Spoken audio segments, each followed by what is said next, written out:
dream will not become a reality until you shift from not important to somewhat important to very important to an emergency. You hear me? Some of you have been knocked out by life, and you got up and saw the blood, and he hit me. Sometimes in life, you have to hit back. It's not always going to be easy. They're not going to give it to you. They're not going to give you success. They're not going to put it on the platter. But if you're willing to work for it, if you're willing to put the sweat, the blood, the tears, if you're willing to earn it, they don't give away Bentleys. They're never on sale. If you want one, you can buy it if you're willing to pay for it.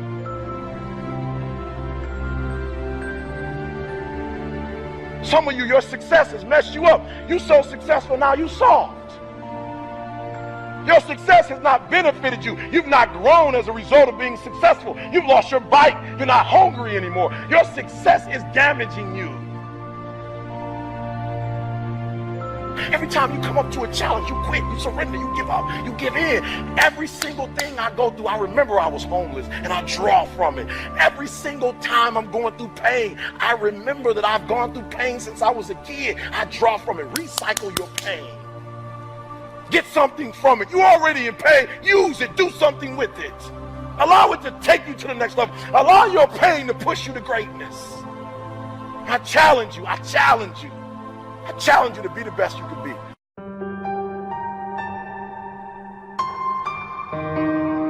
Pain is a strange company keeper. It brings the oddest people together. There is a secret fraternity that exists amongst those who have been in pain that is mind-boggling. It transcends the color of your skin. It transcends your background. When you've been through certain things, you feel for other people who have been through those things because you relate to them. If you've never had anything to die in your life, you have the kind of optimism that is annoying. If you've never had anything to go wrong in your life, I don't like to hear you preach. It aggravates me. It gets on my nerves because your preaching has not been balanced by failure. If you've never had anything to die in your life, don't counsel me because you really don't understand me. Because you don't know why I am like I am until you've been where I've been.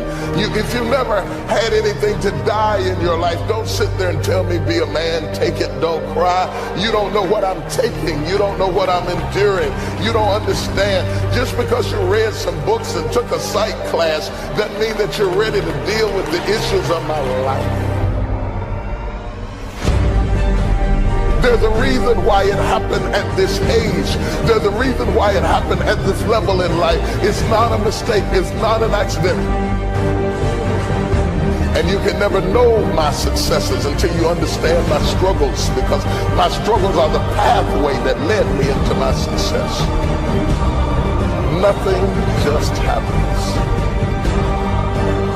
I want you to think about the things in your life that seemingly make no sense. Some of them were painful, some of them were hard to bear. Some of them you're going through right now are very frightening because you have uncertainty and apprehension and anxiety about what's going to happen out of this. And I want you to bathe your soul with these words. Stop crying. Stop begging. Put forth the effort. Because one thing I know about life, whatever you sow, you're going to reap. If you put 1,000,000 apple seeds in the ground, you're going to get 1,000,000 apple trees back.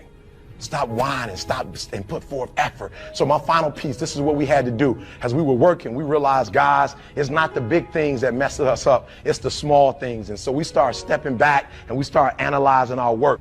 And we had to step back and analyze our work. We had to critique our work. We had to bring our work in the lab every day. And we had to look at it in ways that we had never looked at it before. And when we looked at it, we made one change. We realized that we were speaking without the proper microphone. And when we changed our microphone, our views went from 2,000 to 3,000 to 20,000 in 24 hours. It was the little things that made a difference. And I want you to know, it's the little stuff. It's your attitude. When you come in as a franchise owner, you come in with energy. Your people are going to have energy. But when you have a bad day and you're not mature enough to leave it in the car and you take it into the franchise, it's contagious.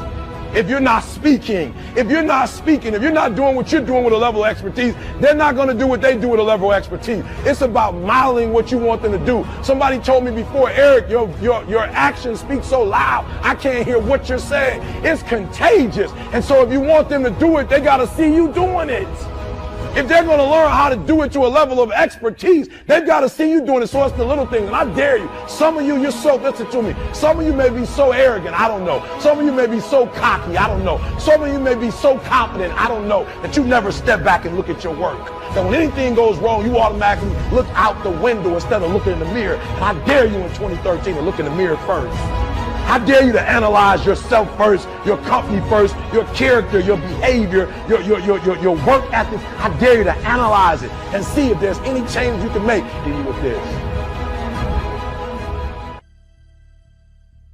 See, ladies and gentlemen, life is too short trying to play it safe. It's too short and unpredictable, being miserable. It's too short for that. Here's the thing. There's no safe position in life. Let me tell you why. It's a quiet secret that most people don't realize.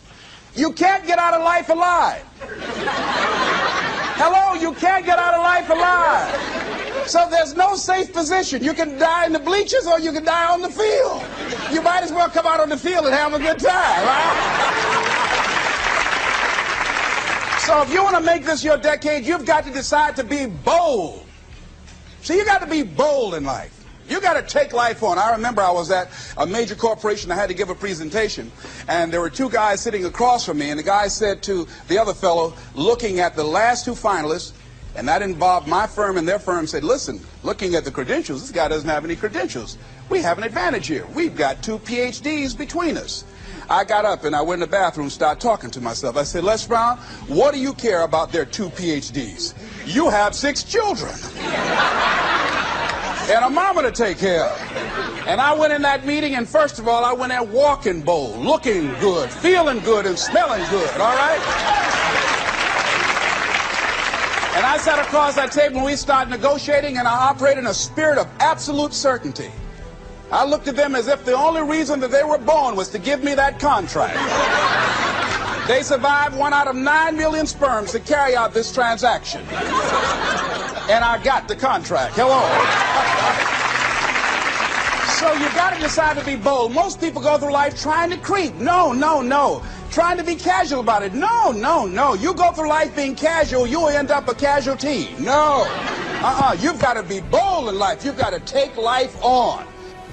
I'm going to be like Leo Pascal. You said you're going to have some low moments in life, but when you do, you will have high lows when you work on yourself. What are some of those things that you can do during this period of time? Go for walks. Do some things for you. Just go for a stroll so you can engage in some reflective thinking on life, on yourself, looking and enjoying the universe, smelling the roses along the way. Because you're going to have sometimes low moments when you won't want to get out of bed. You just want to stay there. At times you won't want to come out the house. At times you'll be feeling bad and don't know why. What's wrong? I don't know. It's necessary as you look at your goals and your dreams, it's necessary that you have a strategy and a game plan to change the story that you believe about yourself. And that's an ongoing process. I've discovered, and many people have, that what we do, what we accomplish, what we produce is a result of the story we believe about ourselves. My favorite book says, be ye not conformed to this world, be ye transformed by the renewing of your mind. And so as I began to work on myself, I realized that I'm getting out of one story and stepping into another story. As I become aware of some things, there's still some things I'm not aware of. So I'm still growing, I'm still developing. I'm like the lady who said, Lord, I ain't what I want to be, ain't what I'm going to be, but thank God I sure ain't what I was. But I realize that you have to work on yourself on a regular basis, and write this down, for mental mindset. For mental mindset and stamina. Because things are going to happen to you. I believe that the reason that most people go to their graves with their talents and abilities and skills in them is because of the fact, number one, many are like me. They didn't know that they didn't know and thought they knew. I thought I knew myself, and I really didn't know myself as well as I thought. I've discovered that sometimes people can take you to a place within yourself that you can't go by yourself. The other reason is I was afraid. I never worked for a major corporation. I wanted to speak for corporations. I was afraid I would be exposed because I don't have a college education. I felt inferior because of the fact that I don't have a college education. I allowed that level of fear of failure to stop me. And because I never had any experience in it, I assumed that I could not do it. I was paralyzing myself by believing and assuming the limited part of myself as opposed to believing that I had something special. You have something special. There's something you want to do. Because you don't know how to do it doesn't mean that you can't learn. I like something that I heard. You don't have to be great to get started, but you have to get started to be great.